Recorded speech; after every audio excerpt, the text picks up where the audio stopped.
A little boy buried in a park playground. What happened to him and who he is remain a mystery, but the support behind him continues to grow. It's a case that continues to consume police and residents surrounding Alvarado Park where the boy was found. Hello, everyone. I'm Tim Maestas. Investigators worked through the weekend trying to figure out who the little boy is, how he died, and who buried him in the park playground. We begin with what we know. Preliminary results from the autopsy conducted this weekend revealed the boy was 3 to 4 years old. He was 38 inches tall and he weighed 38 pounds. We also know the boy wore a child-sized 9 shoe. He was Native American or Hispanic with black hair about a quarter-inch long. Investigators still don't know his name and they have no information on his family. Police released these pictures of the shirt the boy was wearing, a red Arizona Jeans Company t-shirt with a big picture of a monster truck. Another picture is of one of the boy's shoes. Police are anxious for anyone with any information to call them. Residents surrounding Alvarado Park are busy too. For the second night in a row, dozens gathered for a candlelight vigil in honor of a boy they never knew. News 13's Crystal Gutierrez has been with those neighbors throughout the day. She's live at Alvarado Park tonight. Crystal.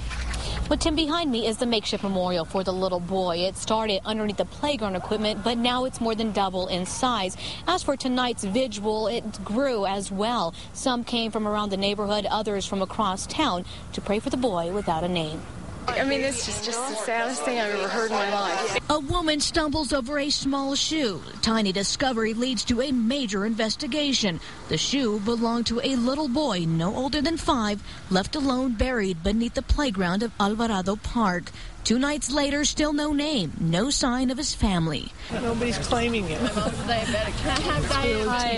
That's until a community of strangers steps forward. We're going to be his mother for tonight. This is the second night this neighborhood will gather around the sand where the little boy was buried, holding a vigil and praying for justice.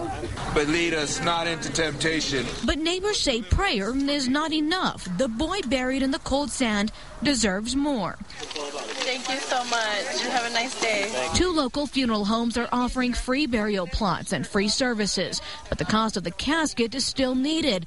Money they'd raise in an afternoon.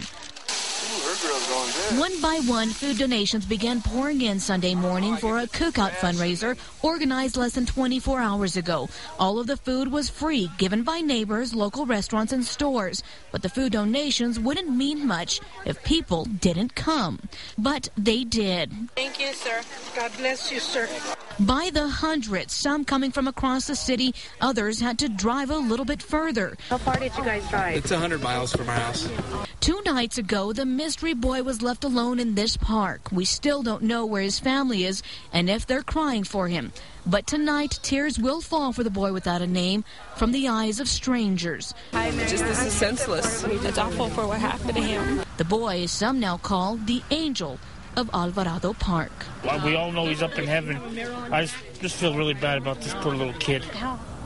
Donations continue pouring in tonight. Their goal was $2,500. They have now passed the $4,000 mark. And just moments ago, a family who owns a Los Lunas funeral home offered a free casket and free flowers. They say with this offering, they now have money for a tombstone and a plaque for the park. Back to you, Tim. Thank you, Crystal. The story is generating a huge response from across the country. We have received emails from people as far away as Pennsylvania and Virginia wanting to know how they can donate money for the boy's funeral. Here's a look at some of the other responses now posted on KRQE.com. Louis says, truly sad. We have to look out for each other. Who is this boy? C. Baca writes, this has been one of the most disturbing and heart-wrenching cases that I have ever encountered. A post from 505 Mom reads, I live right next to the park, and I thank everyone who came to pray for this baby boy. And Tierza Jaramillo says, this is so sad. My family and I are going to pray for that little boy and for his parents to come forward. You can share your thoughts on each and every story on our website, krqe.com. You can also learn how to donate. Be sure to stay with News 13 for continuing coverage on this developing story.